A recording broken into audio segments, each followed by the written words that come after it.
사랑하는 성도 여러분, 기도의 자리에 나오신 여러분들을 주님의 이름으로 환영합니다. 먼저 샘물의 기도 드리겠습니다. 새 계명을 너희에게 주노니 서로 사랑하라. 내가 너희를 사랑한 것 같이 너희도 서로 사랑하라. 너희가 서로 사랑하면 이로써 모든 사람이 너희가 내 제자인 줄 알리라. 요한복음 13장 34절 35절 말씀. 마음 모아 샘물의 기도를 하나님께 드립니다. 먼저 우리 믿음을 고백합니다.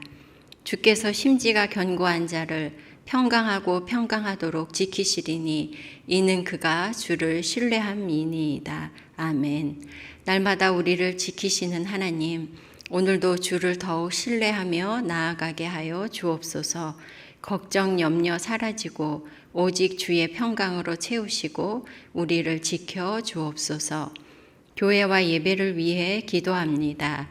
그리스도의 평강이 너희 마음을 주장하게 하라. 너희는 평강을 위하여 한 몸으로 부르심을 받았나니 너희는 또한 감사하는 자가 되라. 아멘.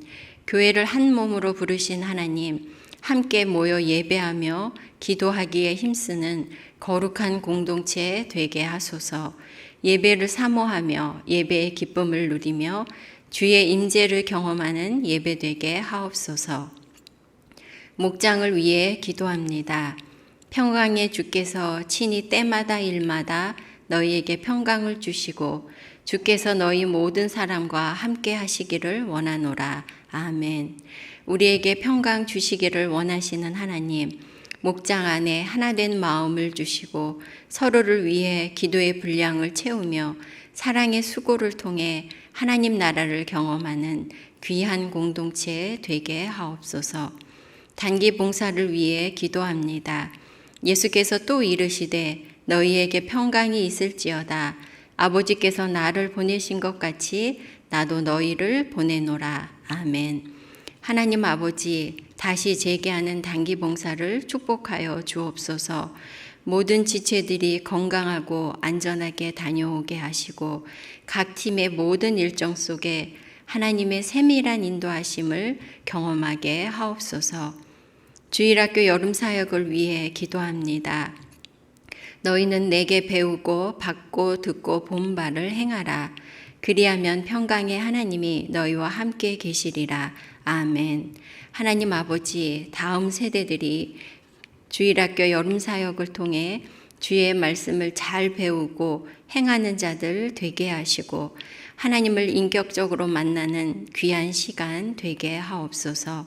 세상의 풍속을 좇지 않고 거룩하고 구별된 하나님 자녀의 정체성으로 세상을 이기며 살아갈 힘을 얻게 하옵소서.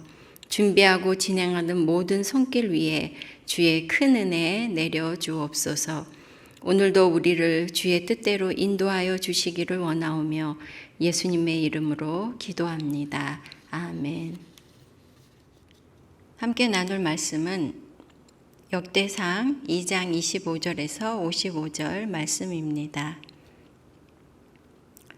헤스론의 맏아들 여라무엘의 아들은 맏아들 람과 그 다음 부나와 오렌과 오셈과 아히야이며 여라무엘이 다른 아내가 있었으니 이름은 이다라라.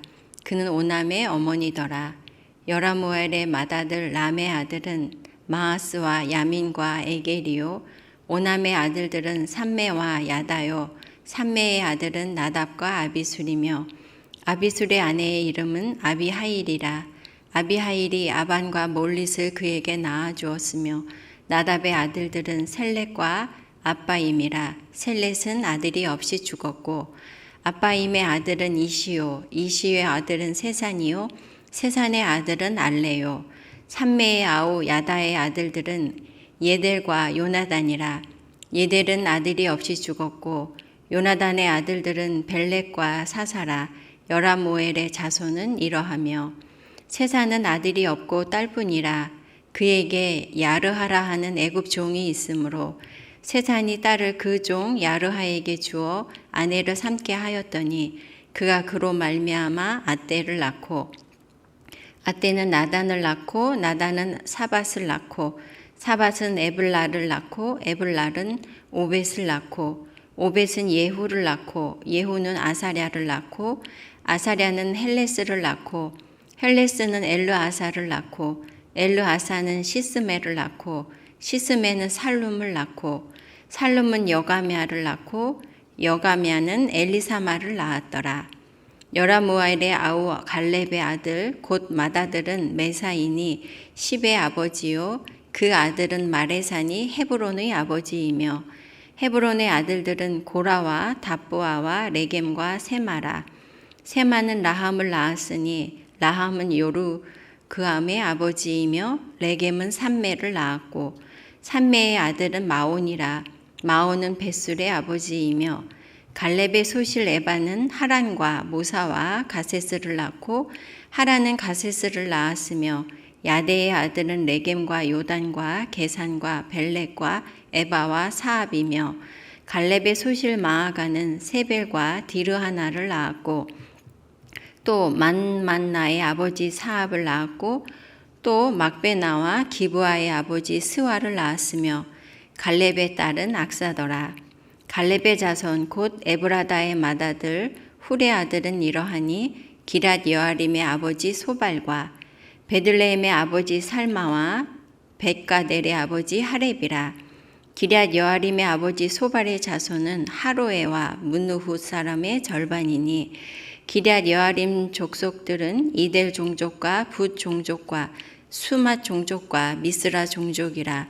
이로 말미암아 소라와 에스다올 두 종족이 나왔으며 살마의 자손들은 베들레헴과 느도바 종족과 아다롯 베욤 앞과 마나핫 종족의 절반과 소로아 종족과 야베스에 살던 서기관 종족 곧 디라 종족과 시므아 종족과 수가 종족이니 이는 다 레갑 가문의 조상 함맛에게서 나온 겐 종족이더라.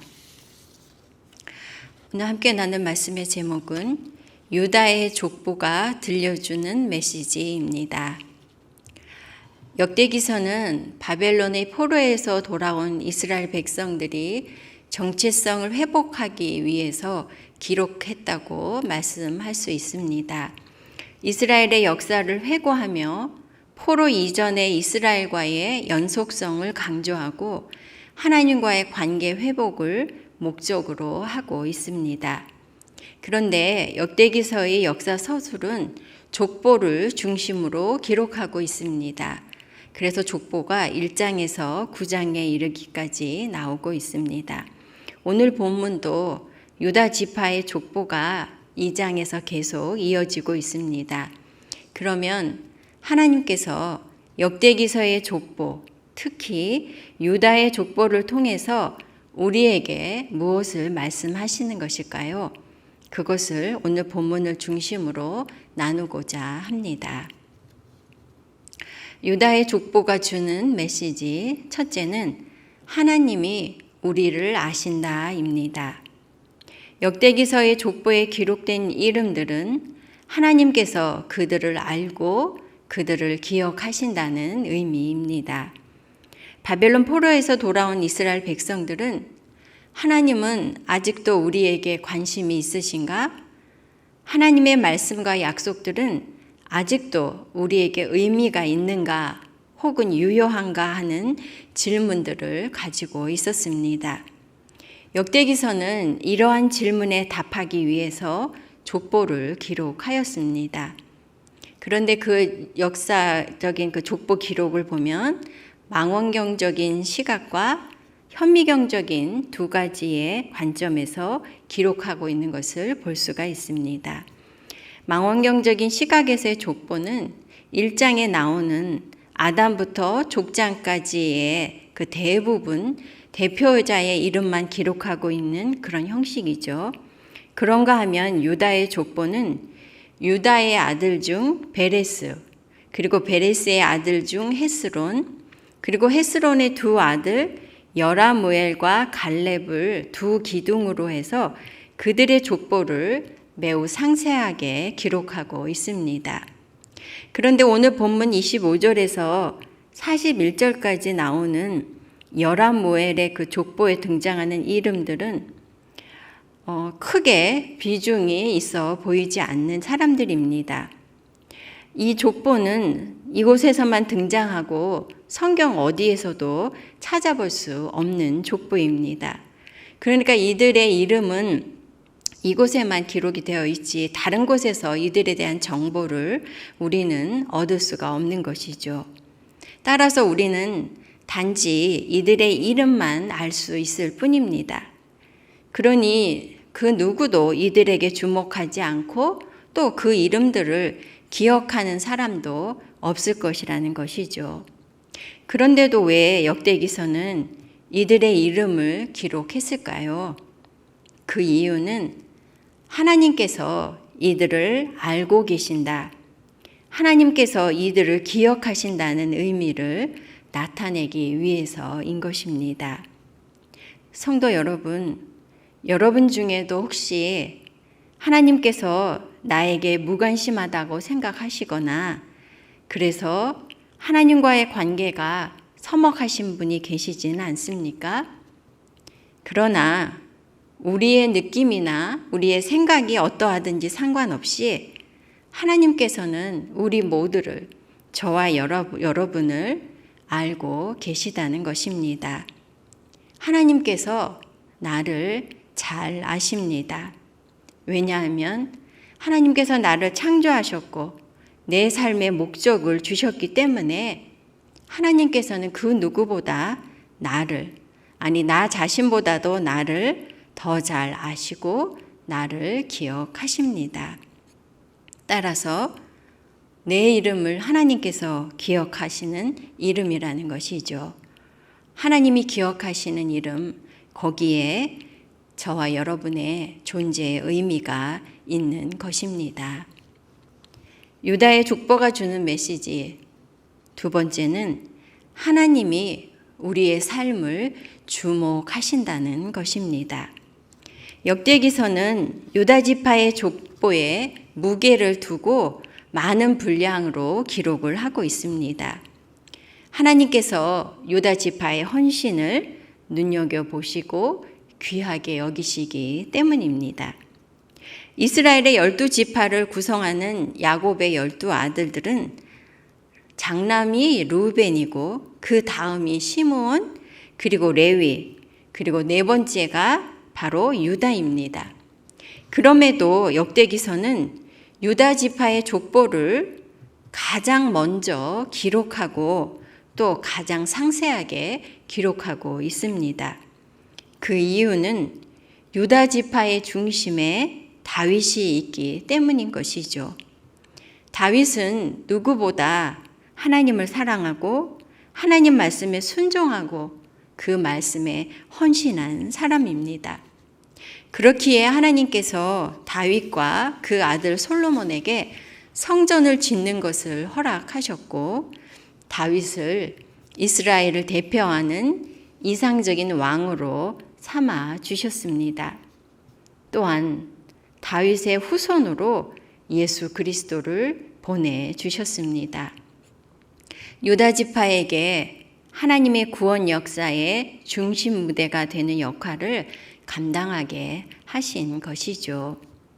또한 유다 족보의 또 다른 축인 갈렙의 족보는 족보를 기록하는 형식이 특이합니다. 42절 말씀, 여라모엘의 아우 갈렙의 아들 곧 맏아들은 메사이니 십의 아버지요 그 아들은 마레산이 헤브론의 아버지이며 50절에서 51절입니다. 갈렙의 자손 곧 에브라다의 맏아들 홀의 아들은 이러하니 기럇 여아림의 아버지 소발과 베들레헴의 아버지 살마와 백가델의 아버지 하렙이라. 지금 읽어보았듯이 갈렙의 후손들을 무엇무엇의 아버지, 즉 지명 플러스 아버지라고 표현하고 있습니다. 이것은 이렇게 읽을 수 있겠죠. 마레사는 헤브론의 아버지이고 살마는 베들레헴의 아버지이다. 이런 표현은 갈렙의 자손들이 그 도시를 세운 사람이었거나 그 도시에서 지도자로 활약하고 혹은 군사적 지도력을 발휘했음을 의미한다고 할 수 있겠습니다. 우리는 이들에게서 가나안 정복 시대에 험한 산지를 선택하고 그 지역에 거주하던 강한 가나안족들과 전쟁을 치르며 그 땅을 정복했던 갈렙의 모습을 볼 수 있는 것입니다. 이렇듯 유다 지파의 족보가 특별하게 취급되는 이유는 이상적인 왕인 다윗 왕조와 온 인류를 구원하시는 메시아의 족보가 되기 때문이고, 갈렙처럼 위험을 무릅쓰고 자신을 희생하며 더 많이 수고하고 헌신하는 사람들이었기 때문이라는 것이죠. 그러므로 하나님께서 이들을 주목하시고 유다 지파의 족보를 비중 있게 다루신 것입니다. 성도 여러분, 하나님께서 다윗과 갈렙 그리고 그 후손들의 삶을 주목하셨듯이 하나님께서는 지금도 우리의 삶을 눈여겨보고 계십니다. 사람들의 눈에 드러나거나 그렇지 아니하거나와 상관이 없이 하나님께서는 우리 삶에, 저와 여러분의 삶에 관심을 두고 우리의 걸음을 주목하십니다. 하나님께서 지켜보시는 우리의 삶이 하나님의 마음에 합한 삶을 살았던 다윗처럼, 그리고 하나님께 더 많이 헌신한 갈렙처럼 하나님께 기쁨을 드리는 삶이 되기를 간절히 소망합니다. 유다의 족보가 주는 메시지 세 번째는 하나님이 우리 삶을 역전시킨다입니다. 하나님께서는 부끄러운 역사를 가진 유다의 족보를 하나님의 구원의 통로로 사용하셨습니다. 역대기서 2장에서 4장까지 이르는 유다의 족보는 다윗 왕가를 중심으로 기록하고 있습니다. 그런데 그 족보에는 숨기고 싶은 역사가 있는 것이죠. 바로 유다의 며느리 다말이 시아버지 유다를 속이고 그와 동침해서 낳은 아들이 포함되어 있는 것입니다. 5절 말씀, 4절과 5절 말씀입니다. 유다의 며느리 다말이 유다에게 베레스와 세레를 낳아 주었으니 베레스의 아들은 헤스론과 하물이요. 2장 9절에서 12절 말씀입니다. 헤스론의 맏아들 여라모엘의 아들은 맏아들 람과 1장 25절이고요. 람은 아미나답을 낳고 아미나답은 나손을 낳았으니 나손은 유다 자손의 방백이며 나손은 살마를 낳고 살마는 보아스를 낳고 보아스는 오벳을 낳고 오벳은 이새를 낳고 이새는 일곱째로 다윗을 낳았으며, 유다의 족보는 다윗의 선조인 베레스가 유다의 며느리인 다말에게서 낳은 아들이라는 것을 분명하게 밝히고 있습니다. 이때 다말의 행위를 보면 돌에 맞아 죽어야 할 부정한 죄인이지요. 하지만 다말이 가문의 대를 잇고자 하나님이 주신 약속을 붙잡은 그녀의 그 믿음을 하나님께서 거절하지 않으시고 그에게 은혜와 구원을 베풀어 주셨습니다. 그러므로 부끄럽고 수치스러운 유다의 족보에서 다윗이 나게 하시고 메시아가 나게 하셨던 것이죠. 수치스러운 유다의 족보를 영광스러운 다윗 왕의 족보, 나아가 메시아의 족보가 되도록 역전시켜 주신 것입니다. 성도 여러분, 하나님께서 부끄러운 유다의 족보를 영광스러운 족보로 역전시켜 주신 것처럼 죄로 인해 멸망하고 소망이 없는 우리를 예수 그리스도로 말미암아 구원하시고 하나님의 자녀가 되는 영광스러운 신분으로 바꾸어 주셨습니다. 의로움이 전혀 없는 우리에게 예수 그리스도의 의를 덧입혀 주셔서 죄인을 의롭게 하시는 역전의 은혜를 베풀어 주신 것입니다. 말씀을 마무리하겠습니다. 성도 여러분, 하나님께서는 아무도 기억하지 않는 유다 족보의 이름들을 그들을 알고 기억하셨듯이 나를 아시고 나를 기억하십니다. 하나님께서 다윗의 삶을 주목하시고 하나님의 구원 역사에 사용하셨듯이 저와 여러분의 삶을 주목해 보고 계십니다. 또한 하나님께서는 부끄러운 역사를 가진 유다의 족보를 예수 그리스도가 오시는 영광스러운 족보로 역전시켜 주셨습니다. 그와 같이 저와 여러분을 죄의 종에서 하나님의 자녀라는 영광스러운 신분으로 역전시켜 주셨습니다. 나를 아시고 내 삶을 지켜보시며 또한 내 삶을 역전시키는 하나님의 그 크신 은혜를 오늘도 경험하는 저와 여러분 되시기 바랍니다. 아멘. 기도 제목 나누고 기도하겠습니다. 첫째는 나를 아시고 나를 주목하시며 내 삶을 역전시키시는 하나님의 그 역사를 경험하게 하소서 기도해 주시고요. 두 번째는 주일학교, 여름 성경학교, 여름 행사들이 계속되고 있습니다. 지금 유아부와 유치부 성경학교 위에 기도해 주시고 또 사랑부 캠프에 많은 봉사자들이 참여하도록 기도해 주시기 바랍니다. 세 번째는 단봉을 위해서 기도해 주시는데 지금 인도네시아 발리에서 섬기고 있고요. 앞으로 태국과 베트남으로 이제 나아갈 단봉 팀을 위해 기도해 주시고 마지막으로는 무더위와 장마 가운데 산물의 가족들 건강과 안전을 지켜주시도록 기도해 주시고 여러분의 기도 제목으로 기도하시기 바랍니다. 기도하겠습니다.